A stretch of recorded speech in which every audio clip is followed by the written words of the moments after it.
40 años. Historia de una época. Con Javier García Isaac.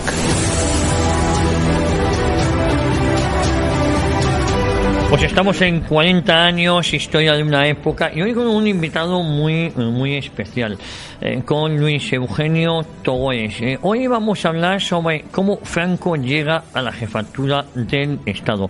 Recordar que Luis Eugenio Togores nace en Madrid en 1959, historiador, docente universitario especializado en historia militar y en historia de las relaciones internacionales. Innumerables obras, libros, entre ellos cabe destacar la acción exterior de España en Extremo Oriente 1830-1885, la Escuela Diplomática, 50 años de servicio al Estado, 1942-1992, el Alcázar de Toledo, final de una polémica, Extremo Oriente en la política exterior de España, Cánovas y la restauración, España entre dos siglos en torno al 98, Japón en el siglo XX de imperio a gran potencia, Millán Astray legionario, unió grandes héroes de Marruecos, general de la División Azul, las fotografías de una historia, Yagüe, el general falangista de Franco, falangistas, historia de la Guerra Civil Española, historia de la Legión Española. Don Luis Togores, muy buenos días. Muy buenos días. Bueno, un placer tenerla aquí en este micrófono. El placer es mío en esta mañana tan fría. En esta mañana heladora. Sí, además de las que engaña. Bueno, usted ya ha estado por estos micrófonos. Sí, alguna vez he venido por aquí. Aunque yo soy poco de ir a radios y eso, porque soy un poco tímido, pero bueno. No me lo creo eso, pero bueno. Yo que tengo en casa muchos de sus libros, lo primero felicitarle por su obra.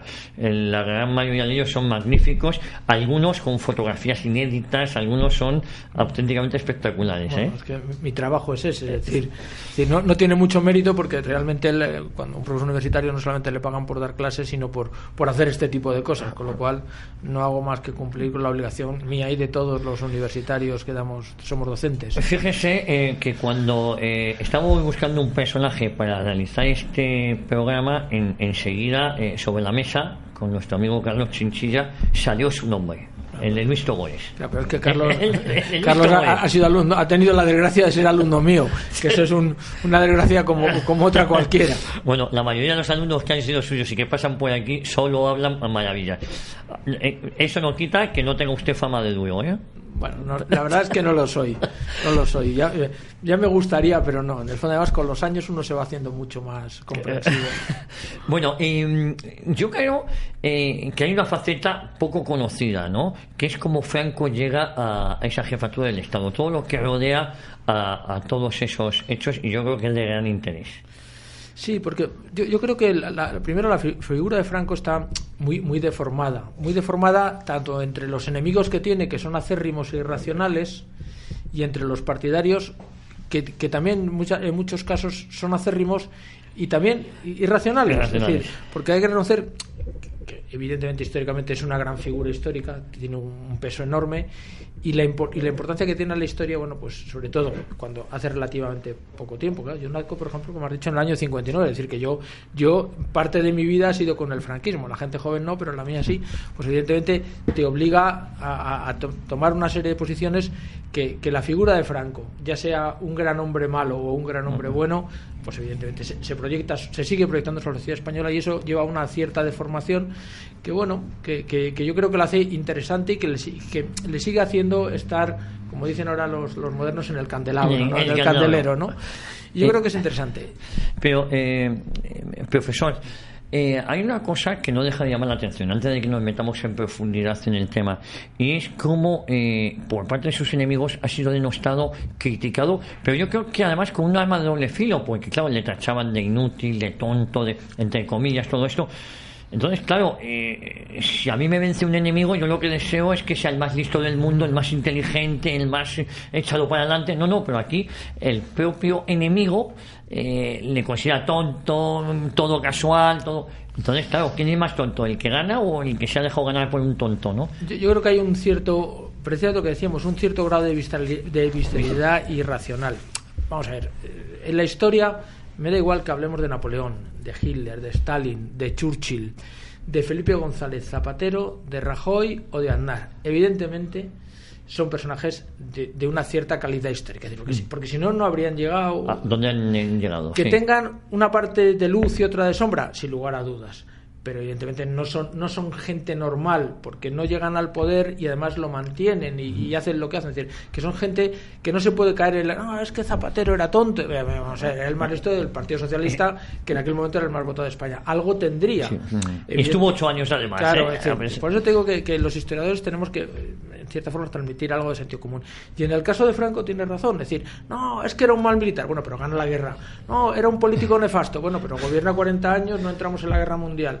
Es decir, toda esa serie de cosas caen por su propio peso. Otra cosa es que cuando uno habla en el bar le quiera decir las butadas y las irracionalidades que todos conocemos y que incluso yo también las digo como todo hijo de vecino, pero no son ciertas. Es decir, evidentemente cuando uno entra en profundidad y analiza el personaje o los personajes de este tipo, pues al final uno tiene que ver sus luces y sus sombras, y evidentemente las luces desde un punto de vista neutral suelen ser más que sus sombras, dado que gobernó 40 años, ganó una guerra, estaba rodeado de personajes tanto en la oposición como en su propio bando de gran categoría, y a todos los tuvo colocados en su sitio. Entonces eso no se puede caer en esa simplificación que a todo el mundo le gusta, pero que no es seria. Porque claro, los compañeros de Franco en esta época, estamos hablando de que no solo estaba Franco, sino que estaba rodeado de buenos militares, ¿no? Y de una competencia. Y de buenos políticos. Políticos, claro, son una generación donde tenemos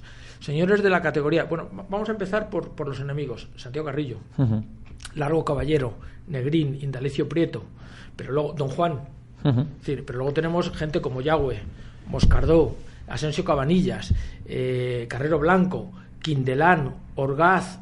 Joder, son tíos de categoría. Es decir, que en esa colección de enemigos y amigos, señores de primera categoría, que hubiese uno que se colocase en la parte más alta, alguna virtud tendría que tener. Para que unos y otros, unos no le tumbasen y otros le colocasen el primero de la fila. Profesor Tobores, ¿cómo llega Franco? ¿Cómo se produce el hecho de que sea Franco el elegido para ocupar la jefatura del Estado? ¿Qué serie de acontecimientos, si quieren nos podemos remontar un poco a los antecedentes que hacen que Franco llegue a ser elegido jefe del Estado? Bueno, vamos a ver. Franco primero es un personaje que no nos olvidemos, es un personaje popular. ¿Por qué? Porque es uno de los héroes de la Legión, con Millán Astray, que ha salvado Melilla, es el comandantín que salva Melilla, que luego ha sido en cierta forma protegido por Alfonso XIII, y que es un personaje popular dentro del ejército. Ha estado en contra de las juntas de defensa, a favor de los africanistas, luego ha sido el tercer jefe de la Legión, es con el que acaba la guerra de Marruecos en tiempos de la dictadura de Primo de Rivera. Es decir, que es un personaje, hoy día no se escapa, pero popular. Incluso sale en algunas escenas en aquella época de cine, no creo recordar una película de Perojo, junto con Millán Astray haciendo de extra. Es decir, que es un personaje popular. Segundo, es un señor extraordinariamente joven y condecorado. Es el general más joven de Europa, que no es poco en aquel momento. Y luego, además, bueno, pues cuando se produce la guerra, es un hombre que la gente se nos olvida, pero es prudente. Franco, hasta el último momento, realmente hasta que se asesina a Calvo Sotelo, Franco es verdad que está en la órbita de los conspiradores, pero no está decidido a la conspiración. De hecho, el general Mola, que es el director de la conspiración, siendo el cabecilla Sanjurjo, siempre se mete con Franco porque le acusa de tibio, ¿no? Le pone el mote de Mis Canarias, porque Franco, vamos a ver, Franco es consciente de lo que ocurre, y muchas veces ahora se nos olvida. Franco en aquella época tiene 40 y pocos años, casado con una hija pequeña, es general de división, es decir, que le queda una larguísima carrera profesional de éxitos, y cuando él toma la decisión de incorporarse al golpe de Estado, es que la situación desde su punto de vista tiene que ser muy grave para tomar esa decisión, porque no es un teniente joven, loco, que se juega la vida. Es un general con larga experiencia, además joven, con lo cual le queda mucha carrera por delante, y cuando él toma decisión quiere decir que se lo juega todo, porque él es consciente de que si fracasan le fusilan, pues desde su punto de vista es gravísimo, y por eso le espera hasta el final, y hasta que al Calvo Sotelo no es asesinado por gente vinculada al gobierno, por los escoltas de Indalecio Prieto y tal, él no toma la decisión porque él llega a la conclusión de que, vamos a ver, si han matado a Carlos Sotelo puede ya pasar cualquier cosa. Claro, eso es el punto de inflexión, ¿no? Sí, donde hace que Franco se sume el 13 de junio del 36. Se sume al golpe.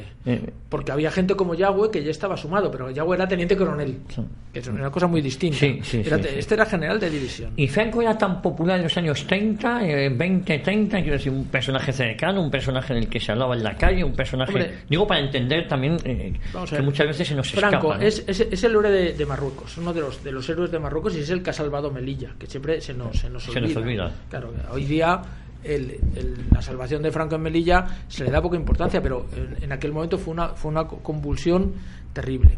Segundo, es el llamado por el gobierno de Lerroux para acabar con la revuelta de Asturias, que ahora no se nos olvida, pero la revuelta de Asturias, ahora que hemos vivido la situación catalana, claro, lo que pasa en Cataluña es, bueno, como de hecho ha sido de broma, comparado con lo que es en Asturias, con los mineros en la calle, con problemas aquí en Madrid, con otra sublevación en Cataluña que tiene que acabar el general Batet a cañonazos, y Franco es el encargado de eliminar la sublevación minera en Asturias, que es la sublevación más sangrienta y brutal de todas las comunistas que hay en Europa, vamos, de izquierdas en Europa, porque realmente es socialista, después de la Revolución Rusa. Y es el encargado. Entonces tiene unos partidarios acérrimos, pero también tiene unos enemigos acérrimos.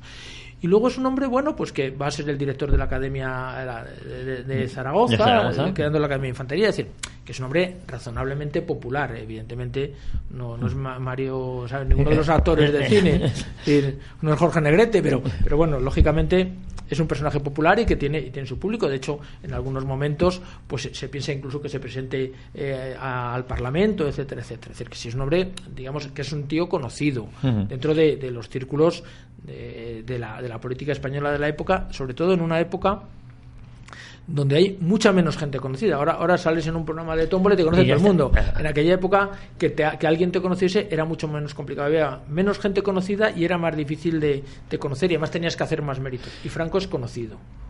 Y era, por ende, también una persona con prestigio, ¿no? Sí, hombre, era el general más joven de Europa, era medalla militar, el salvador de, como he dicho antes, el salvador de Melilla, es decir, que si era, y entre los militares, sobre todo entre el ejército de África, los africanistas, era uno de los, digamos, de los iconos del ejército que había ganado la guerra de Marruecos del año 27. A partir del 13 de junio del 36, cuando él decide incorporarse, claro, por encima de él tiene a muchos, que son los que estaban preparando todo esto, ¿no? Bueno, realmente no tiene tantos. Vamos a ver, el problema está en que el único que hay por encima que todo el mundo reconoce que es el líder indiscutible del golpe de Estado es Sanjurjo. Pero como saben, Sanjurjo se mata en un accidente de avión. Sí. Con lo cual, digamos, la cabeza del golpe queda, digamos, sin liderazgo. Y luego, además, siempre nos olvidamos, el problema del 18 de julio es que el golpe militar fracasa, es un fracaso rotundo. Es decir, un golpe bueno es el de Primo de Rivera, que prácticamente no hay derramamiento de sangre y se triunfa. El golpe que organiza el general Mola es una chapuza, vamos a ver, porque fracasa en las grandes ciudades, fracasa en Madrid, fracasa en Barcelona, en Sevilla de casualidad.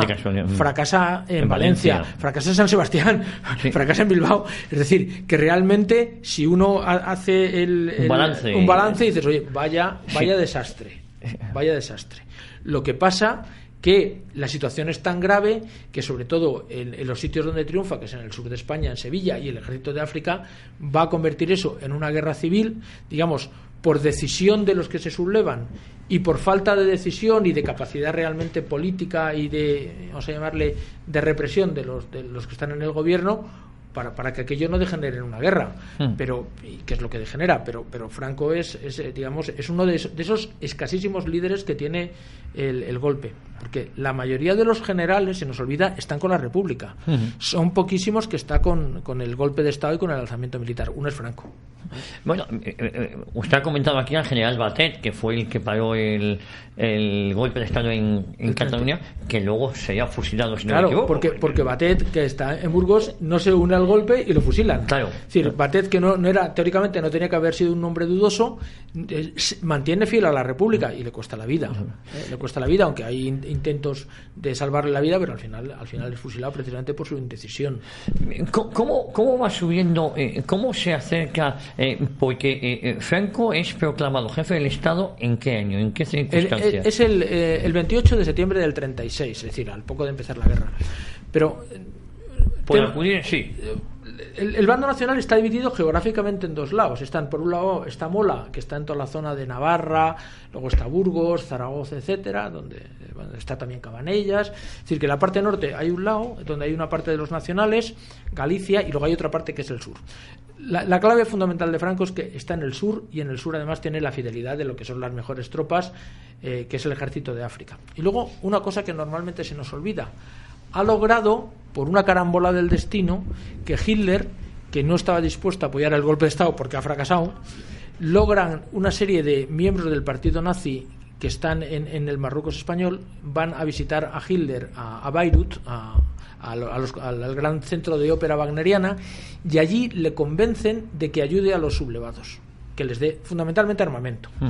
Entonces, Hitler, que inicialmente, con muy buen criterio, piensa que los nacionales no tienen ninguna posibilidad porque han fracasado, estos dos miembros del partido nazi de Marruecos, que son alemanes, le explican en Beirut las posibilidades que tiene el bando nacional. Además le dicen que además Mussolini ya está ayudando. Entonces Hitler decide intervenir.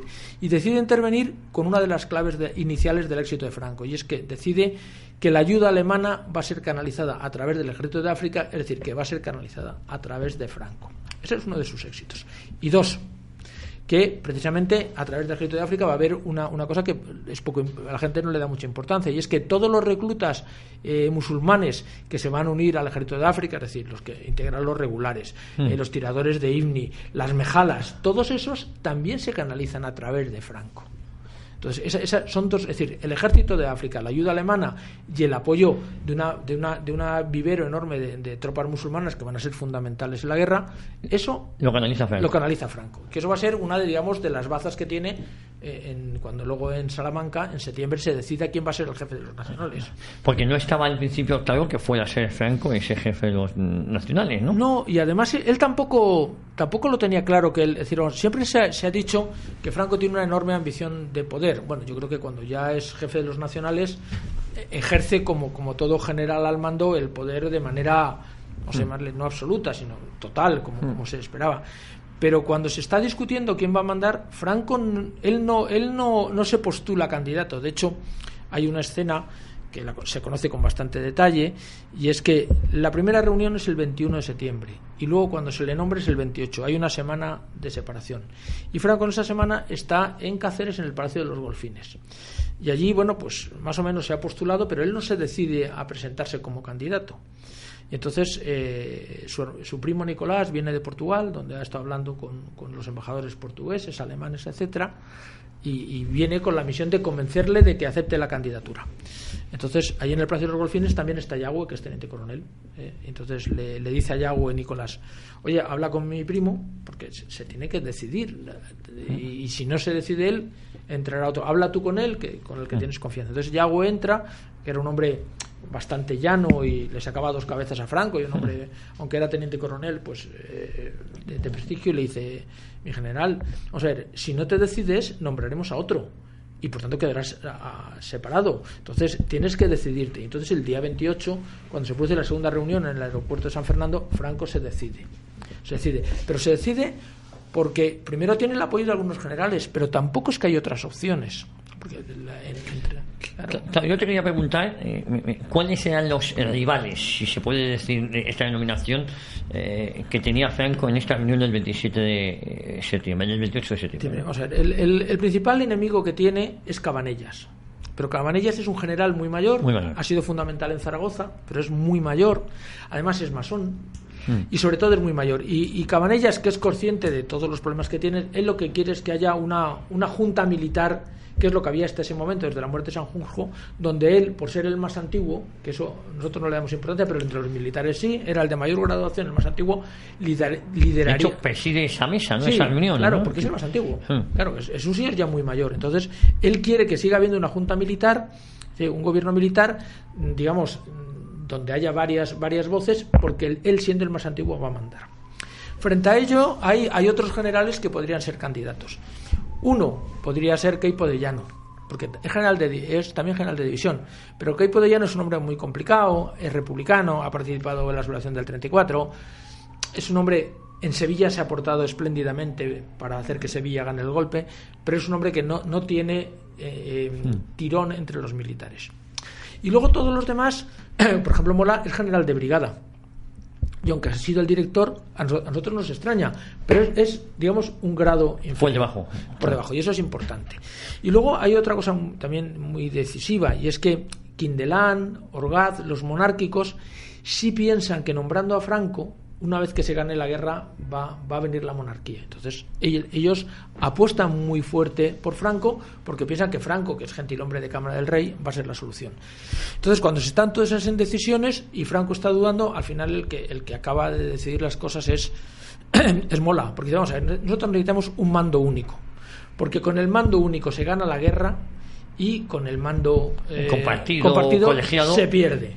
Y entonces dice, y además, si no decidimos un mando único, yo me voy y dejo todo. Entonces, eso al final coacciona a los demás, porque tiene razón, de hecho los nacionales ganan la guerra, para que al final Franco sea, entre el 21 de septiembre y el 28, sea el elegido. Y a partir de ese momento se convierte en generalísimo del ejército y jefe del Estado, que tiene todas las atribuciones para ganar la guerra.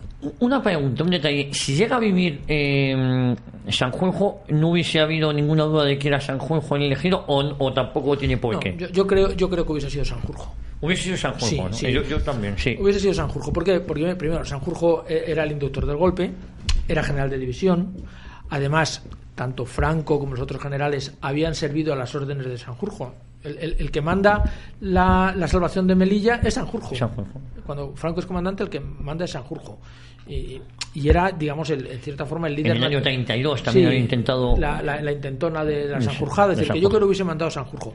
A lo mejor con Sanjurjo no se gana la guerra, ¿eh? Claro. Pero hubiese mandado Sanjurjo, o por lo menos hubiese empezado el liderazgo, hubiese sido sin lugar a dudas de Sanjurjo, y hubiésemos visto lo que hubiese pasado.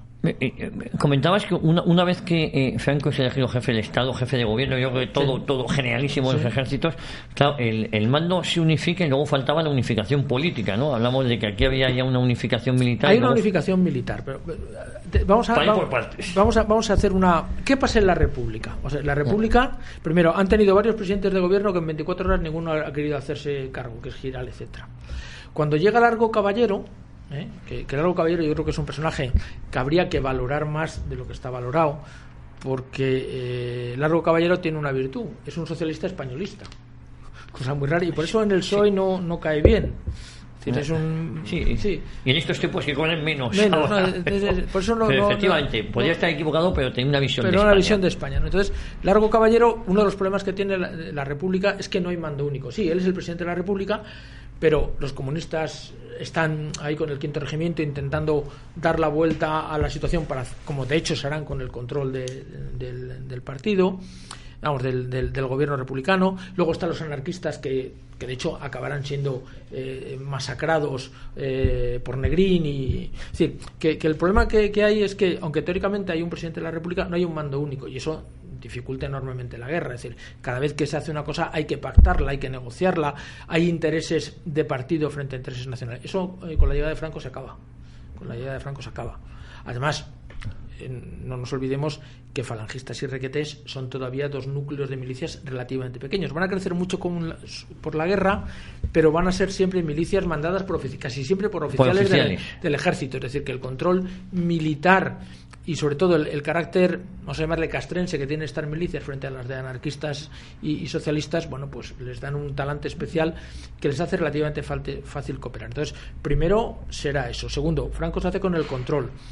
Y luego, algo muy importante, luego cuando en el año 37 se produce el decreto de unificación, bueno, porque es que hacía falta una unificación política, porque si no podía haber pasado lo que hubiese pasado en el lado republicano. Entonces yo creo que ahí realmente en el bando nacional, por mucho eso que nos cuenten de Dilla y Falcón de tal, realmente hay poca resistencia, porque todo el mundo tiene claro que ante una necesidad como es la guerra hace falta un mando unificado. Sí, quizás se ha mitificado un poco la actitud de Falcón, incluso de Manuel Hedilla, pero no tenía un peso real. La prueba era, hombre, siempre se ha dicho que se reunieron oficiales de Requetés y oficiales de Falange en las trincheras para ver si avanzaban sobre Salamanca para acabar con el crédito de unificación, y no avanzaron, se quedaron en las trincheras. Me gustaría hacer una reflexión. Yo soy un centralista convencido. Entonces, esto de España, las autonomías y tal, me parece que es caro, malo y insostenible. Y casi me atrevería a decir que inmoral, por lo insolidario que es. Sí, pero bueno.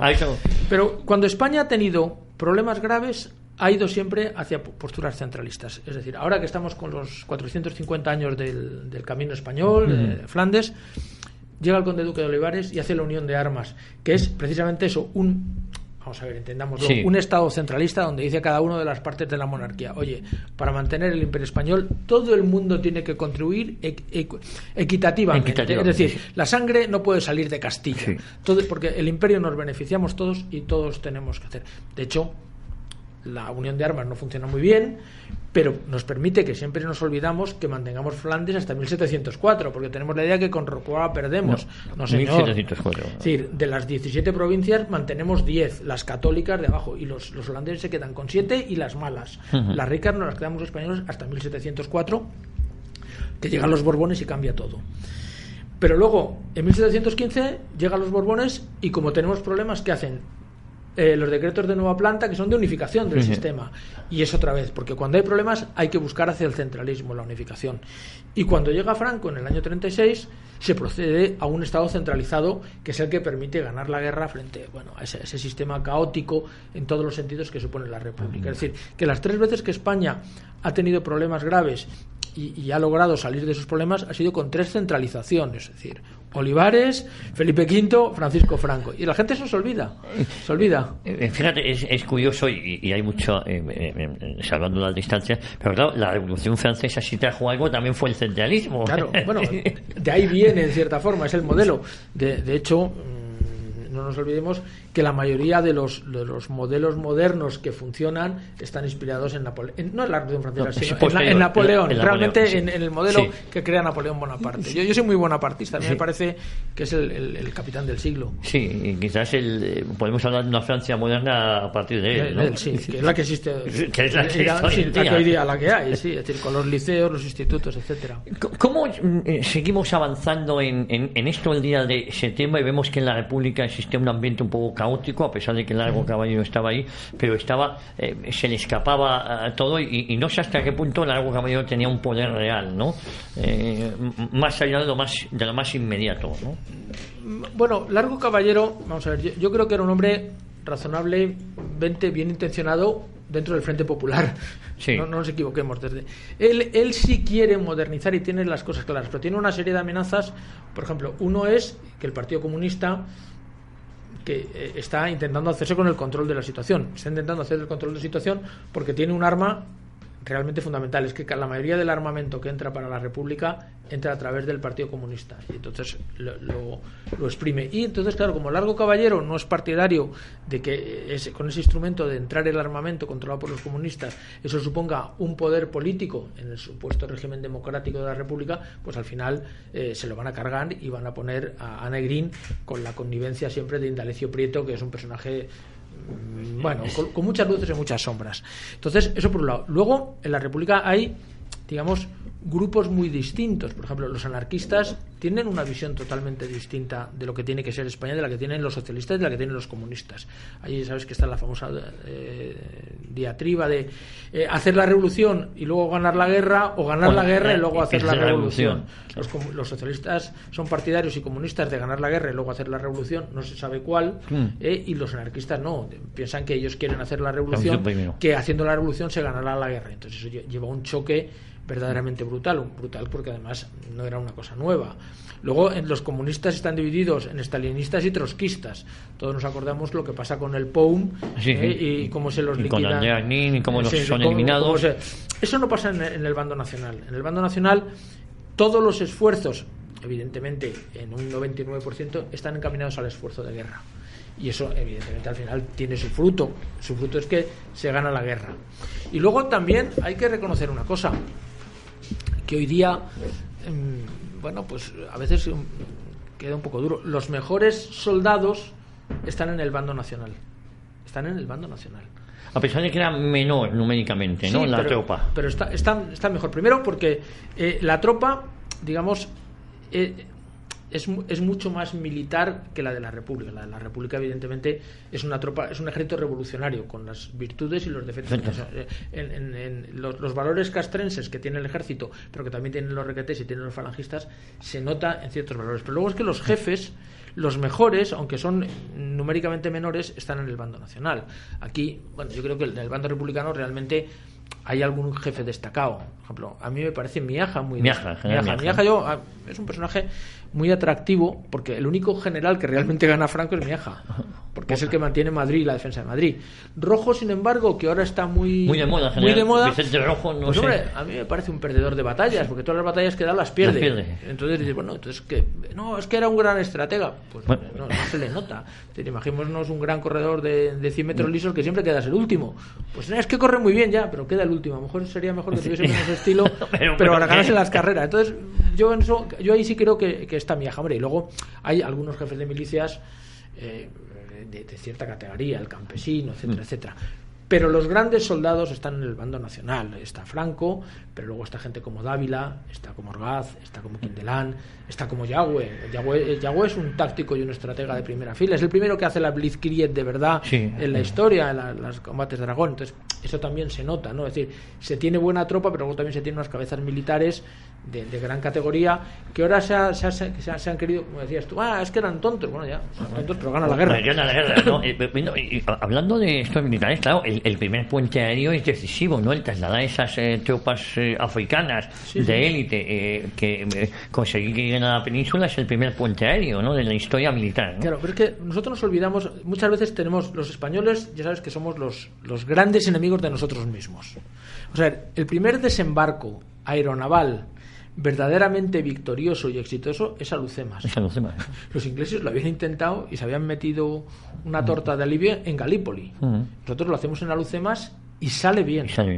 El primer puente aéreo de la historia se hace precisamente en Marruecos. Es verdad que es muy lento, porque se tienen unos aviones muy primitivos, se llevan muy pocos hombres, pero se transporta un ejército entero hasta que llega el convoy de la victoria desde Marruecos, y es exitoso. La primera vez que se hace la Blitzkrieg la hace Yagüe en el frente de Aragón. Es decir, que hay una serie de cosas que luego las hemos visto magnificadas por el cine y por la Segunda Guerra Mundial, pero donde la semilla es la Guerra de España. Por ejemplo, cosas que luego veremos, por ejemplo, la aviación en cadena, en los combates de la aviación de la cadena. Eso es un invento español que luego se hará en la Segunda Guerra Mundial. Es decir, que muchas de las cosas que luego, por supuesto, allí se hacen multiplicadas por 10, por 100 o por 1000, se aplican en España por primera vez. Lo que pasa es que, claro, la Guerra Civil Española es una guerra muy especial si la comparamos con el volumen enorme de la Segunda Guerra Mundial. Si nos retrocedemos en el tiempo y vamos al 28 de septiembre de 1936, claro, viendo con esa perspectiva, el Ejército Nacional, en comparación con la cantidad de poder que tenía la República, tenía posibilidades reales, quiero decir, siendo objetivo, ¿no? Viendo lo que dominaban el 28 de septiembre del 36, lo que era la zona nacional en comparación con lo que era la zona republicana. ¿Puede ser que la zona republicana subestimara a los sublevados? Yo creo que no, porque yo creo que en esa fecha, o sea, ya han ocurrido suficientes cosas para que se den cuenta de que las cosas no están fáciles. Es decir, se ha producido la marcha sobre Madrid, que esas columnas, que son muy pocos, unos cuantos miles de hombres, han ido subiendo, liberando ciudades, han liberado Badajoz, han liberado Cáceres, han vencido en Talavera, han liberado el Alcázar de Toledo, han juntado las dos zonas. Y entonces, yo creo que en ese momento ya, a pesar de que todavía el Ejército Nacional está en inferioridad, sí hay algo que es la superior calidad del ejército de los sublevados frente al ejército de la República. También es verdad que es que la República disolvió el ejército cuando se produce el golpe. Entonces, claro, y hubo que rehacerlo, y luego hacen las brigadas mixtas, etcétera, etcétera, pero ya no es lo mismo. El Ejército Nacional, digamos, es el heredero del ejército español, y el ejército de la República es un ejército revolucionario que para unas cosas está muy bien, pero para otras no. Perfecto, bueno, nos vamos a ir un momentito a publicidad y continuamos hablando de este apasionante tema. Volvemos enseguida. Fictes, limpieza de moquetas, tapicerías y todo tipo de pavimentos. Fictes, especialistas en recuperación y rehabilitación de suelos. Teléfono 91 870 4696. Para más información de Fictes, info@fictes.com. Summer Decor. Reformas integrales, tarimas y parquets, puertas y ventanas, electricidad, fontanería y calefacción, materiales de alta gama, trabajos limpios y de gran calidad. Summer Decor. Más de 20 años de experiencia en el sector de las reformas con la mayor de las garantías. Pida su presupuesto online sin compromiso en summerdecor.com. Arrocería da gusto. Restaurante, gastrobar y, por supuesto, los mejores arroces. Y si no quieres arroz, puedes elegir entre una amplia carta: hamburguesas, arepas, chuletón, lubina. En la Avenida de los Poblados, número 131. Teléfono para reservas 91 341 0731 o en el 601 295 515. Ideal para grupos. Recuerda, Avenida de los Poblados 131. Arrocería da gusto. Mucho más que arroz. La reconquista de España, del Tebib a Rumi. Colección facsímil completa de 34 números en edición limitada, numerada y firmada por doña Carmen Franco Polo, prologada por José Utrera Molina y presentada en una exclusiva caja. Puede ser suya por 500 euros. Contáctenos en secretaría@fnff.es o en el teléfono 91 541 2122. Repetimos, secretaría@fnff.es o en el teléfono 91 541 2122.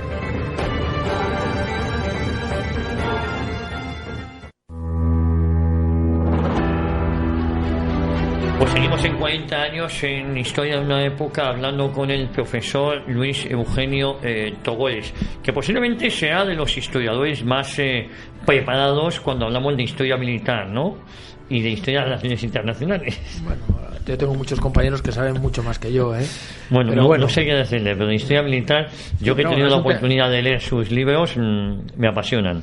Bueno, ya sabes que al final nosotros siempre somos ratitas de biblioteca y cuando uno dedica toda su vida a leer y a eso, pues al final... Pero fíjese, profesor, que uno puede saber mucho, pero no significa que luego lo escriba bien, o que sea ameno lo que escribe, ¿no? Uno puede tener muchos conocimientos, pero luego no es lo mismo en hacerlo ameno lo que cuenta. Bueno, yo he tenido la suerte que hace ya muchos años pude contactar con la Esfera de los Libros, que es una editorial no académica, sino del público, y en cierta forma pues me ha conducido a escribir, que yo de hecho lo prefiero, para que te lea mucha más gente, más para gente, abrir el abanico, y no solamente tus compañeros de carrera en esas revistas especializadas que leen 200.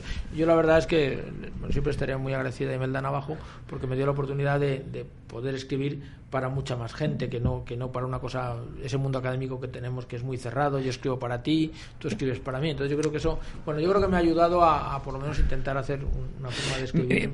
Hay veces que huimos de una palabra que es popularizar la cultura, ¿no? Y yo creo popularizar en el sentido de que sea accesible el entendimiento a más gente. Yo creo que es un error, ¿no? Yo creo que una cosa es denigrarla y otra cosa es popularizarla. Quiero decir que se utiliza un lenguaje que sea entendible a todos sin variar en el fondo de la cuestión, ¿no? Vamos a ver. No sé. Yo siempre he pensado que, o sea, la cultura para la Torre Marfil académica, yo creo que es un error. Siempre lo he pensado. A eso me refería, sí, evidentemente, los profesores universitarios, los profesores del CSIC, los investigadores debemos investigar. Pero escribir para un grupo muy reducido que es... yo creo que no tiene sentido. Realmente, esto es un proceso que tú haces una investigación rigurosa que luego al final tiene que llegar a la sociedad. Y hoy, de hecho, nosotros en el departamento nos lo hemos planteado en mi facultad. Afortunadamente estamos en una facultad que es de Humanidades y Ciencias de la Comunicación, de hacer, digamos, todo, desde la investigación seria de una revista de esas que solo leen 200 a libros que lee todo el mundo. Incluso hacemos documentales, que es la manera, yo creo, que tenemos ahora de llegar a que lo vea más gente, y de hecho, bueno, pues en su día hicimos una serie sobre la guerra civil que puso Telemadrid, que debe tener en torno a 1.500.000 descargas y ahora, aunque pueda parecer chocante, nos estamos planteando, quizá para llegar a los más jóvenes, estamos estudiándolo, llevar alguno de esos guiones a cómic, porque al final un chico de 14 años a lo mejor no se ve el documental, pero sí ve un sí se lee un cómic, ¿no? Hay un sector, entonces estamos incluso planteándonos eso, que yo creo que si algunos de mis compañeros de otras universidades me oyen dirán, esta panda está loco, ¿no? Pero yo creo que esa es lo que pasa, que claro, para hacer una cosa, digamos, hace falta investigación, y luego eso hay que irlo, digamos, triturando hasta dar a cada parte del segmento de cultura a la parte que necesita. Y probablemente ahora nos estamos planteando seriamente lo de hacer una posibilidad de hacer cosas de cómic, de historia, para llegar a otro sector de la sociedad que no llega, ¿no? Yo creo que eso es, al final es más importante la divulgación, y más en el mundo actual donde la gente no lee, que la investigación, que solo tiene razón de ser para poder hacer divulgación. El otro día me preguntaban, un alumno de la Facultad de Juan Carlos de Periodismo, si en esta época que estamos viviendo, que si Internet había ayudado mucho al periodismo, ¿no? Y yo creo que es la época donde mayor información tenemos, pero menos preparados estamos, quizás porque metemos un dato en Internet y ya con eso, con lo cual no leemos, creemos que sabemos mucho porque tenemos la inmediatez de Google, por decirlo de alguna manera, pero en verdad no profundizamos, no sabemos, ¿no? Somos analfabetos funcionales pensándonos que conocemos mucho, ¿no? Yo creo que el gran problema que tenemos ahora es que tenemos exceso de información. Es que estamos muy informados, pero muy informados. De todas maneras, vamos a ver, quizá probablemente una de las cosas que se deberían estudiar en las carreras de comunicación es cómo aprender a buscar información. Porque otro de los problemas es eso, que muchas veces el exceso de información no nos permite discriminar lo que tenemos, lo que es correcto y lo que no es correcto, lo que debemos ver, lo que no debemos ver. Y entonces hay veces que el aluvión esto es como cuando vas a un buffet, ¿no? De esos de comida libre, que al final tienes tantas cosas que siempre te ponen al principio lo peor y lo más barato, y cuando llega la hora de realmente lo bueno ya no comes porque te estás atiborrado de lechuga y bueno, yo creo que eso nos pasa un poco, ¿no? Pero que es un problema difícil, ¿no? Porque los chicos, es verdad que la cosa está cambiando mucho. Yo muchas veces cuando comento en clase, probablemente, yo tengo ahora 58 años, yo probablemente soy el último de las tres revoluciones tecnológicas anteriores, primera, segunda y la tercera, que es la de la electricidad y tal. Y tengo más que ver con mi padre y con mi abuelo que con mis hijos, que son de la cuarta revolución, claro, pero esa conexión. Que es otro mundo. Entonces yo me siento mucho más vinculado por mi forma de pensar, por mi forma de ver, a lo que pensaba y mi padre y mi abuelo, que con lo que piensan mis hijos. Pero es que haya habido un corte tecnológico tan rápido que yo creo que todavía no lo hemos digerido y bueno, a mí me supera. Profesor Taules, fue un acierto, volviendo al tema que nos ocupa, fue un acierto la elección de Franco como generalísimo de los ejércitos. Vamos a ver, yo diría que sí y rotundo, porque ganó la guerra. Claro. Es decir, vamos a ver, el acierto es que ganó la guerra. Es decir, a él le nombran para ganar la guerra y la gana. Y entonces eso, pues evidentemente es como si tú me dices, compro un número de lotería y al número que compra le toca. ¿Fue un acierto comprar ese número? Pues sí, porque me tocó, claro. Entonces, otra cosa es que a la gente que era contraria no le gustase, pero él cumplió el objetivo que le había dado.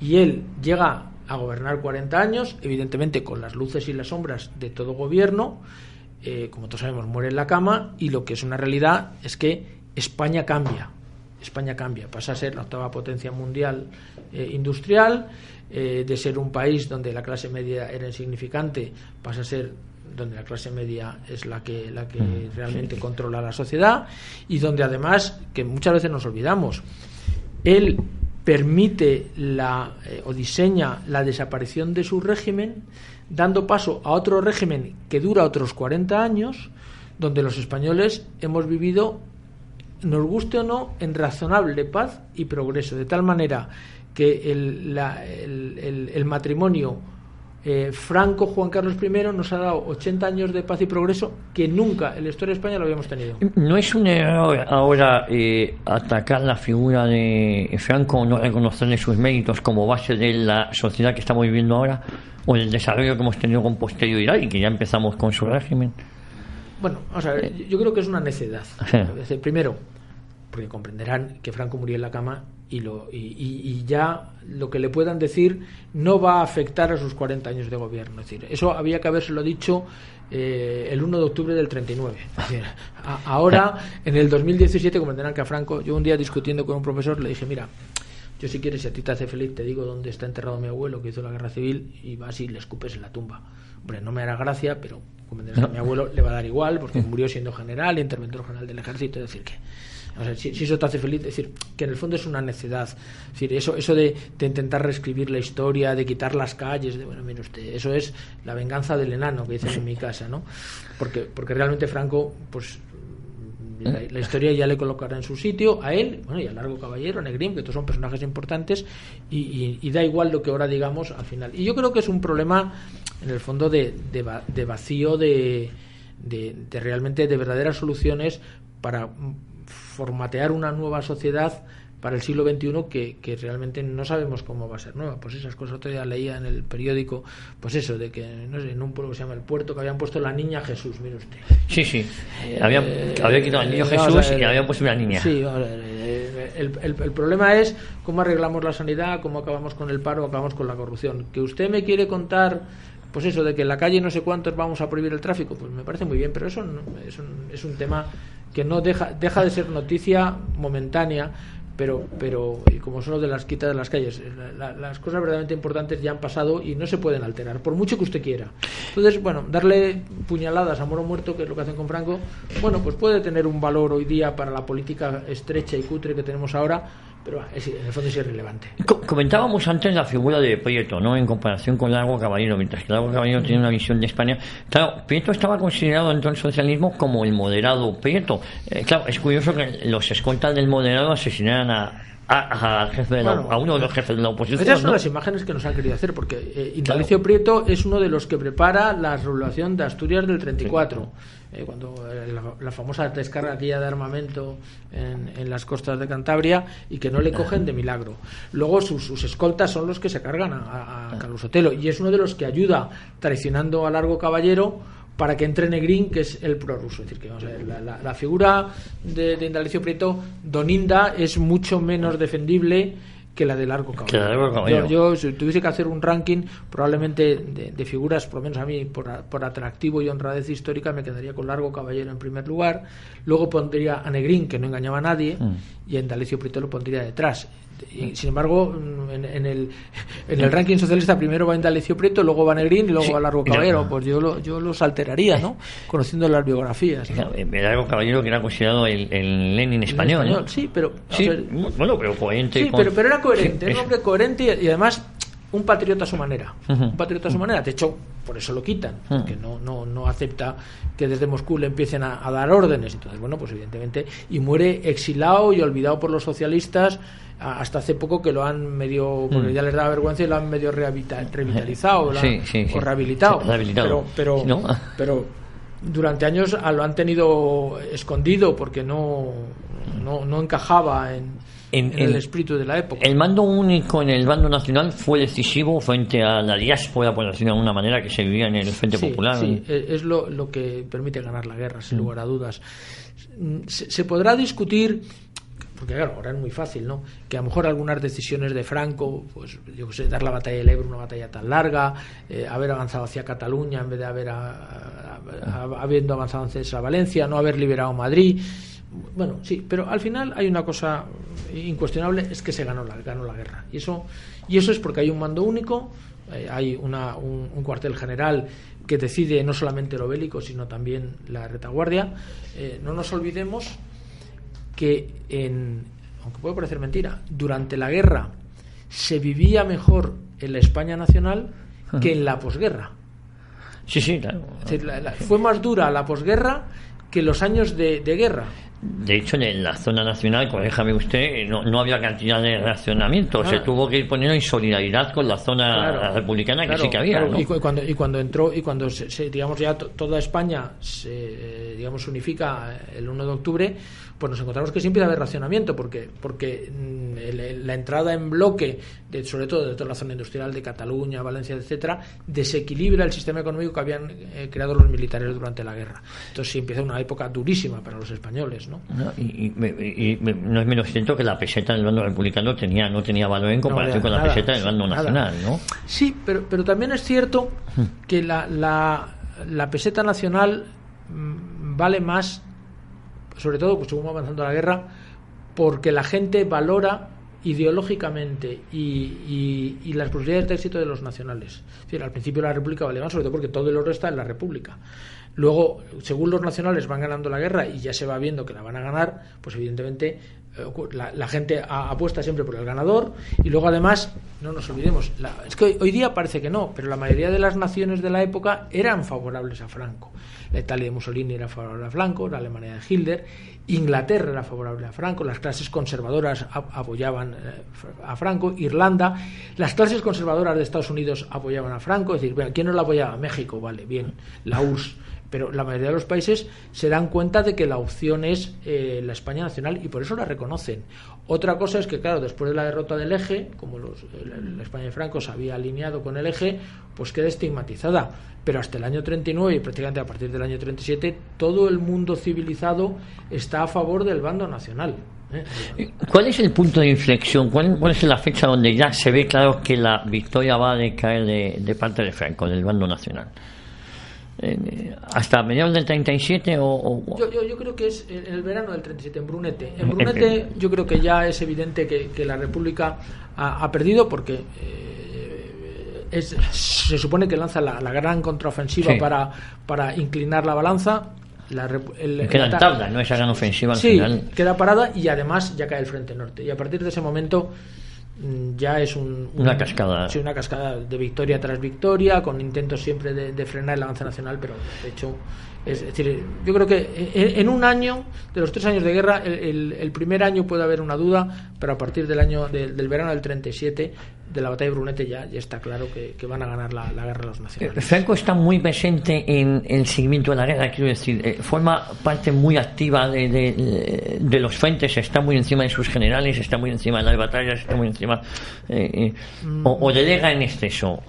Vamos a ver, yo creo que Franco, yo siempre me acuerdo de una frase esa que yo creo que habla con el cuñado de Fraga Iribarne, y un día le dice: haga usted lo que yo, no se meta en política. O sea, Franco es un general lo suficientemente inteligente para tener un Estado Mayor que le asesore para acomodar las batallas. Entonces tiene a Dávila, que yo creo que es un personaje fundamental, a Orgaz, que él toma la última decisión, pero sobre una plantilla de un Estado Mayor de gente muy preparada, con mucha experiencia, que digamos como tiene que ser. Es decir, le da las opciones y los problemas resueltos, y Franco dice: bueno, pues vamos a hacer esto y vamos a hacer otro.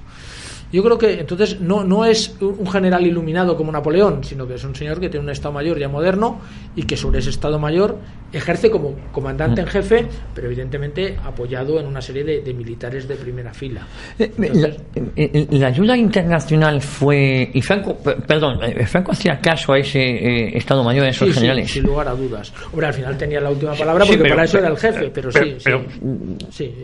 yo creo que hay gente como Dávila, como Orgaz, que son los teóricos de la guerra. Digamos, luego hay generales de batalla, como puede ser Yagüe, que es el que está en el frente combatiendo, y luego hay generales que llevan el Estado Mayor, ¿no?, que son los que planifican las batallas. ¿Keipo ya no era tan complicado como parecía? Yo creo que sí. Yo creo que Keipo era un personaje muy especial, muy especial. Bueno, muy altanero, ¿no? También. Sí, era un tío heroico, era laureado, había ganado una laurea de Marruecos. Es que un hombre con unas cualidades de comunicación grandísimas. Pero sí, yo creo que es un tío peculiar, y que odiaba a Franco a muerte. Sabes que a Franco le puso el mote del culo con botas. Pero yo creo que en ellos sí hay una cosa, y es que a pesar de que a veces eran incompatibles, porque había ciertos militares que eran incompatibles en el bando nacional, yo creo que hay algo que no pasa en el bando republicano, y es que ante lo que ellos entendían que era el interés por la patria, dejaban sus inquinas personales a favor de un bien común que era ganar la guerra, lo primero ya. Cosa que en la República a veces no pasaba. A veces no pasaba. A veces la inquina, más que personal, ideológica entre la visión de socialistas, comunistas y anarquistas, bueno, de hecho, las guerras dentro de la guerra civil, claro, ¿no? Hay una guerra dentro de la guerra que en el bando nacional no ocurre, porque yo creo que a pesar de tener a veces opiniones muy diferentes, al final el concepto de patriotismo, en el sentido de que la guerra es lo primero y hay que ganarla y esto es lo que necesita España, hacía que se atemperasen esos problemas, que en el caso de Franco y de Queipo eran terribles, porque Franco unos fusilan a Matet, Franco fusila a gente de Granada que eran amigos y tienen una inquina, pero al final el bien común, yo creo que en este caso del bando nacional triunfa, ¿no? ¿Y la ayuda internacional fue tan decisiva o estuvo muy equilibrada en ambos bandos? Es uno de los grandes temas a debate. Yo personalmente pienso que la mejor ayuda extranjera que hay es la rusa, sin lugar a dudas, tecnológicamente. Es decir, cuando eso no hay más que ir a ver al Museo del Goloso y verlos. Cuando uno ve los carros rusos y los carros alemanes y los carros italianos, ve la diferencia de material. Un niño de 8 años lo entiende. No hay que ir más que al Museo del Aire de Cuatro Vientos, cuando uno ve los cazas republicanos y los alemanes los Moscas, y los Junker, ¿no? Porque sí, todavía no estaba el Spitfire. Y ahí se nota. Lo que pasa es que hay una diferencia fundamental, que es la forma de emplearlos. Entonces yo creo que ahí sí está el ejército profesional, que al final, o muy profesional, que tienen los nacionales, y el ejército con connotaciones ideológicas y con grandes problemas interiores que siempre tiene la República, y que yo creo que merma enormemente su capacidad militar, ¿no? Su capacidad militar.